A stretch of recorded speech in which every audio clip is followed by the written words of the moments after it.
Hello everybody and welcome back to the channel. I am back fresh from my break, fresh from my holiday to Cairo, and we are back for another season of Napoleonic goodness. Now this one will hopefully run through to the summer, and we will hopefully, in fact I can say absolutely 1000%, there'll be no more interruptions of service. I'm sure. I can't promise that, but let's hope not. So today I thought we would talk about I had two topics in mind. I think I've settled on one, and it will be about the importance of a specific military concept that we will get to later. However, I want to say, those of you who are coming from Eagles to Glory, thank you very much. I've had, I think, pretty much everyone's on with this. I think there's one that's still outstanding. So if you get that into me, that's great. But it's not the end of the world if you are, because I've not really had much chance to go through everything yet. Obviously, coming back from holiday, there was a lot of work waiting for me. I haven't had chance to go through everyone's list yet. I have cast a weather eye over them, and it looks like everyone is good so far. If you've not heard from me asking for some clarifications, then your list is probably okay, but I'm going to have a proper look through them this week. Probably Tuesday night, I think. I'm busy on Monday, so probably Tuesday. If you've not heard anything by Friday, then your list is absolutely fine, and I cannot wait to meet you, if I've not met you before, on the Friday the 28th, if you're coming down for pre-event drinks. If not, then I'll see you on the morning of Saturday the 1st. And those of you I have met before, I'm very much looking forward to seeing you guys again, and maybe getting some games in, maybe having a beer or two as well. If you have not bought your ticket and you suddenly found yourself available on the weekend of the 1st or 2nd, there are still tickets available. Hop onto the Boards and Swords website and you will see an event ticket under Eagles to Glory 2 available there. And although we've passed list submission time, that's absolutely fine. You can still get a ticket. Send me a list as soon as you can, and we'll still get you involved. But that's not what we're here for today. You are not tuning in just to hear about From Eagles to Glory. You are here to listen to a video about a Napoleonic Wars concept. Now this one is going to be a bit of a wider one, and it's actually a lesson I've learned a lot from playing chess. I've recently got back into chess. I used to play when I was a kid, and obviously as an adult I've got a much better understanding of the game now. And this is one of the things that really has led me to increasing my understanding of chess and also of war games and historical warfare as well. And it is the concept of momentum. Now, momentum obviously has a physical definition of it's the movement after the exertion of a force with no further force being applied. So that's what momentum is, and that's absolutely fine.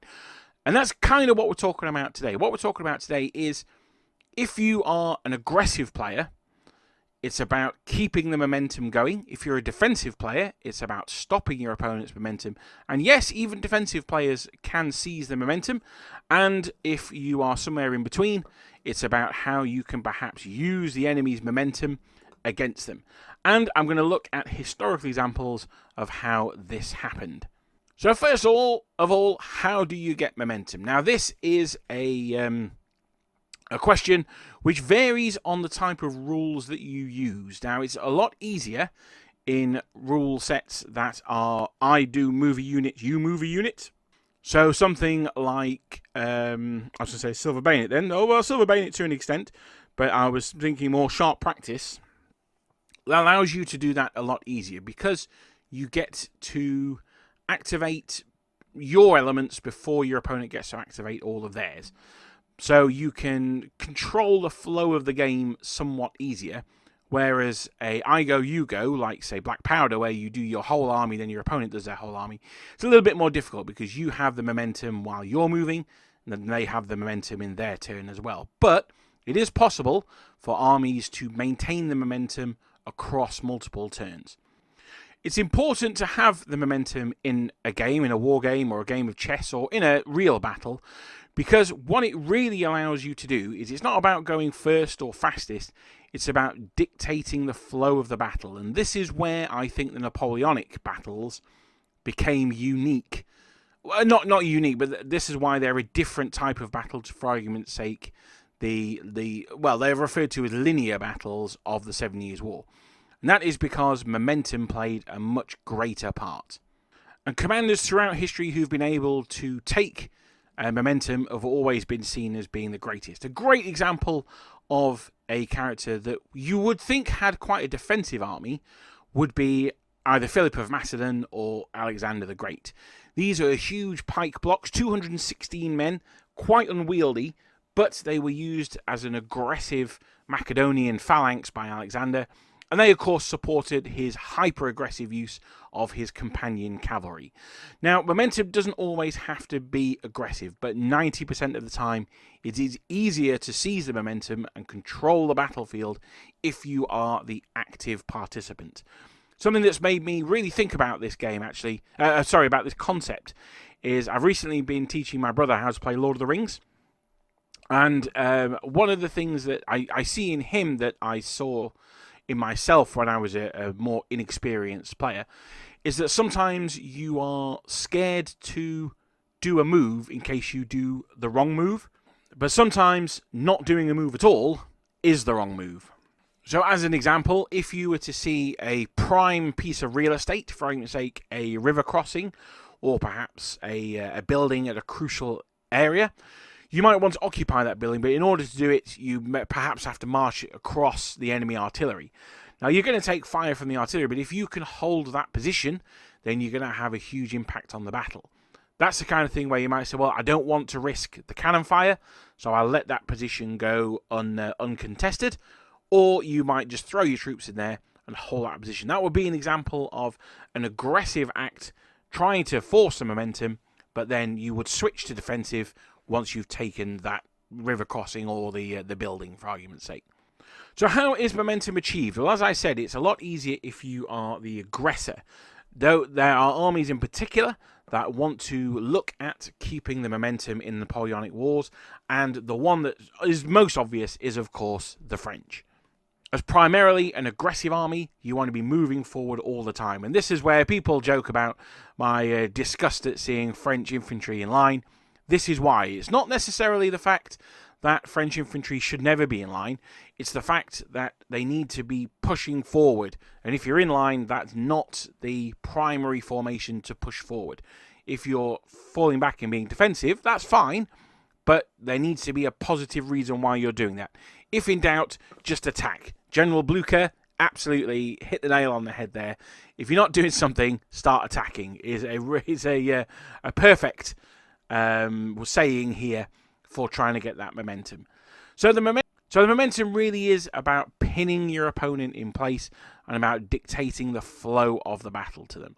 So this, for argument's sake, could be if you've got an infantry brigade or an infantry division, push up hard with that, and that'll force the opponent into reacting to your moves. Now, you can find troops or generals out there that is their specialty. The Duke of Wellington is the most obvious choice. When asked what his battle plan was, well, to beat the French. Now, obviously, it depends on what the French do, is the Duke of Wellington was able to react to that. But that's not always the case. He also did go on the offensive, particularly, perhaps most famously, at Salamanca or Assai. Assai is a great example of him seizing the initiative, seizing the momentum, and then pushing it up against the enemy. The importance of where the concept of momentum comes in is that turns what would be a minor success into a major success, which then turns it into a battle-winning success. So again, let me give you another example. An example could be that you use your infantry to break through the enemy line. So for argument's sake, you've got a couple of battalions of Marie-Louises, of inexperienced French, and you push your Russian regulars, or maybe even your grenadiers, into them, smash through the gap, break them open. There's now a gap in the line. To keep the momentum going, now you could perhaps, maybe your Russians have been battered a little bit by that, so you could fall back. If you fall back, you're going to allow the French time to maybe plug that gap, maybe some young guard or maybe even some old guard units could be dispatched to that area. Suddenly, what was a breakthrough in the line becomes an absolute bulwark of their battle line. You need to keep the momentum going. So once the grenadiers have smashed through, they need to keep on going. Now, if there's a second line of French or perhaps even some cavalry or the artillery, those grenadiers are probably in for a very, very bad day. But you're sacrificing them to keep momentum, and that's definitely worth doing. As your grenadiers push through that gap in the line, suddenly your cuirassiers or your dragoons or maybe even your guard infantry are pushing through that gap as well. So all those grenadiers will get blown away. But in their place now, you've got your cavalry or your grenadiers. For argument's sake, it's your cavalry.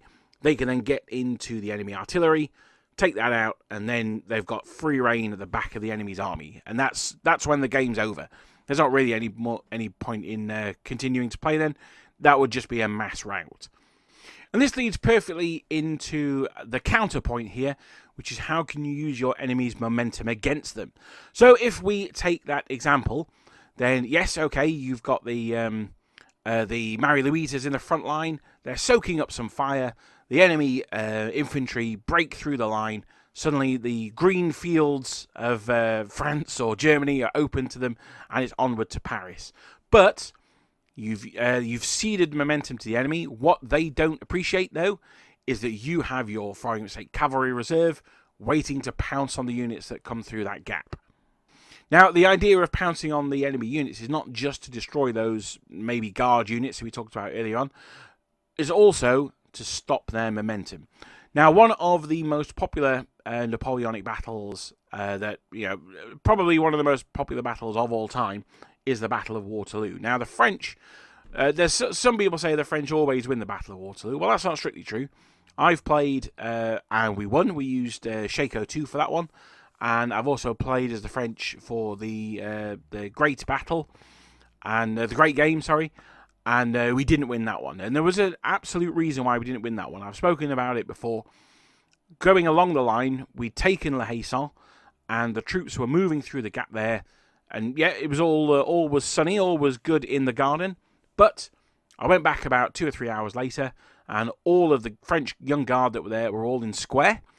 And that meant that the attack had stalled. And that, for me, meant that the game was over. Waterloo, in particular, is about keeping the momentum going. That's why the French lost, because they lost the momentum. They got sucked in to Hougomont and the Le Haisson.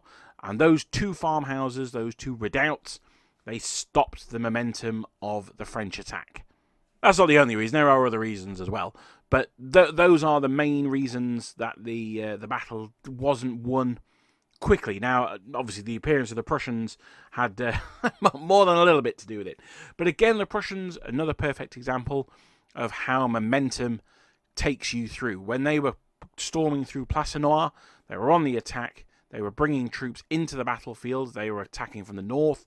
They outflanked round to the south. They were not messing about. And by having the momentum here, that meant they controlled the battle. Napoleon, he sent his young guard over to Place Noire, but they didn't have the momentum. They were fighting, all right, they were assaulting the village, and they threw the Prussians out of it, but that's a defensive action rather than them being the aggressor. We've talked about how you can use momentum. You can use it to push through the enemy. We've talked a little bit how you can use it against them. One of the things I want to talk about here is how you can stop the enemy getting it in the first place. And I think this is where, for my money, and I mean, it's not just me, this is a popular opinion. I'm not coming out with some crazy out there theory here, that the Battle of Austerlitz is Napoleon's crowning achievement. And that's because not only did he maintain momentum in that battle, but he actively took it away from the Allies. And he did that by abandoning the Pratzen Heights. Now, the Pratzen Heights were quite a high area, actually, around the Battle of Austerlitz, the battlefield of Austerlitz. And it would have been a perfect place to position your troops, particularly your artillery, because you would have been able to then fire down on the enemy, and climbing up the hill would tire them out. So it was a good defensive position. But on the night before the battle, Napoleon ceded it to the enemy. All of his troops pulled back, and suddenly the Pratzen Heights were in the possession of the Allied troops. They absolutely saw this as a gift, and they all crammed as many troops as they could onto this higher ground, thinking this is the perfect defensive position. And they were right, it was a good defensive position. However, this is where Napoleon's genius came in. What he did by doing that is he robbed them of their momentum.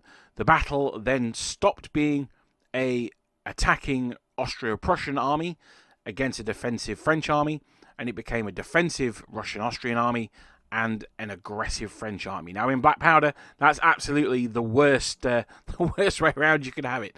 The French want those Russians and Austrians to have to attack, but in reality, not so much. Particularly, the Grande Armée of 1805, as well trained and equipped as they were, Napoleon knew that they had the stones. They were going to be able to assault the enemy position and throw them out, and that's how it ended up.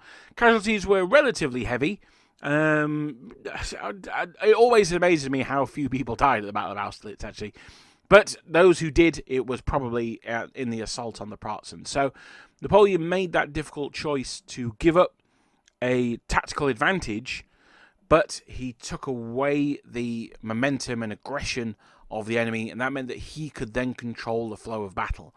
Again, some of the more crucial parts of the Battle of Austerlitz are to the northwest and southeast of the Pratzen Heights, where they attacked and enveloped the enemy that were on the Pratzen. So even if Ney and Van Damme were unable to take the heights, at least the Austrians and Russians would have been cut off. There wasn't a huge amount they would have been able to do anyway. So basically what this boils down to is you need to seize the momentum of the battle. You need to make sure that your guys are controlling the battlefield. That you as a general, you are controlling what moves where. And in order to do that, you need to pressure your opponent, both his figures and him personally. I'm not saying like shout at him and things like that, but you need to make him make decisions. This is something that I always used to say to people when talking about Warhammer. Make your opponent make decisions. The more decisions they have to make, the more likely they are to make a wrong one. And it's going to be a very cool general indeed that can see his armies being pressed on all fronts and can react with the reserves the way that maybe a Wellington or perhaps a Kutuzov could. So how do we stop the enemy from having momentum? Well, we looked at how Napoleon did it strategically at Austerlitz, but how do you do it on your battlefield? Well, in Black Powder in particular, one of the best ways is to disorder the enemy. When shooting at an enemy battalion, if you roll a 6 to hit them, then they effectively can't do anything next turn unless they have the elite special rule. In which case, there's a chance that they can, but even then, something like the Old Guard, the elite of the elite, they've only got 3+, so there's a 1 in 3 chance that they just stand around scratching their bums for the next turn. So that's a really good way of stopping momentum. How can you guarantee that you do that? Well, you can't, but the best way really is, this is a dice game, so work the odds. If you can throw 6 dice at an enemy battalion, the average is that one of them should be a 6. So if you're desperate to stop this enemy unit from breaking through, you're going to need at least 2 units worth of firepower, or if you're an Austrian, you need to use a large unit, march up to them, and shoot them point blank in the face to get that beautiful 5 dice roll. Artillery are another excellent way of stopping units having momentum, particularly if you're at medium range. You're rolling 2 dice, hitting on 4s, maybe 3s if you're lucky. So, that's a great way as well. You could get some 6s there, but it's more about them taking casualties at that point.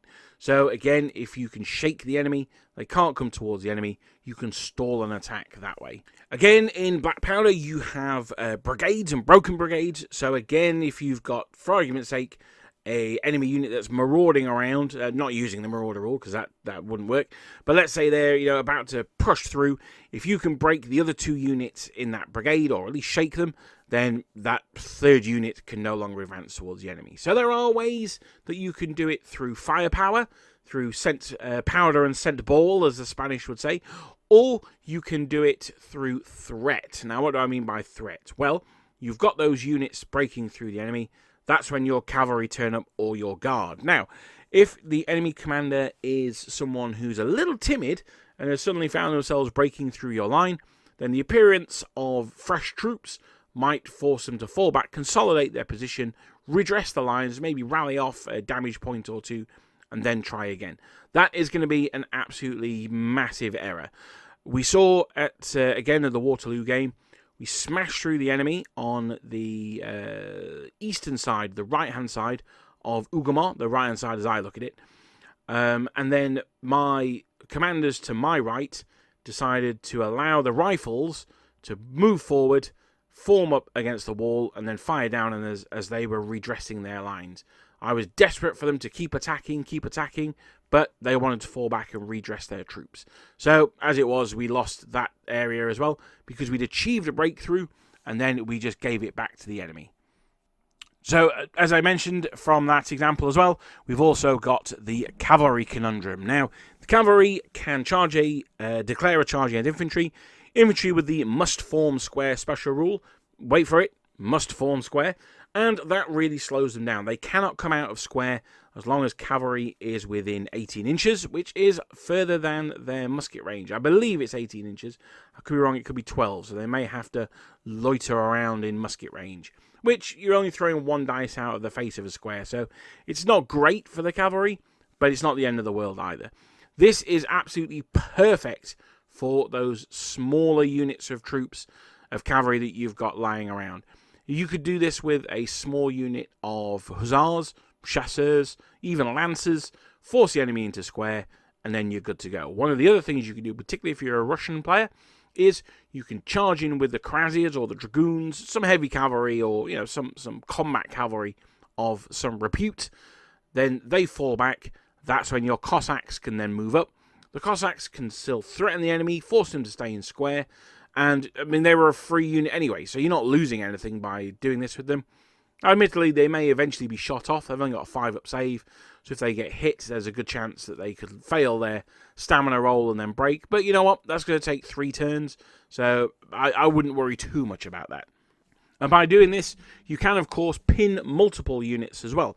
You could declare a charge against that first infantry unit. They form square. You redirect into the second unit, they form square. Now, one unit of Cossacks then babysits those 2 squares, make sure they can't shake out back into column or line, and jobs are good 'un. Obviously, that's not going to work against the Prussians or the Austrians, but against your usual opponent, the French, that's going to be a very effective tactic. So that's where we are going to leave it for today. I just wanted to have a quick video, a quick return back to the channel. I've been looking forward to, actually. I've missed doing these videos. But what I wanted to have a look at was just a concept of... It's a little bit ephemeral, I guess. It's not really something that we can specifically define.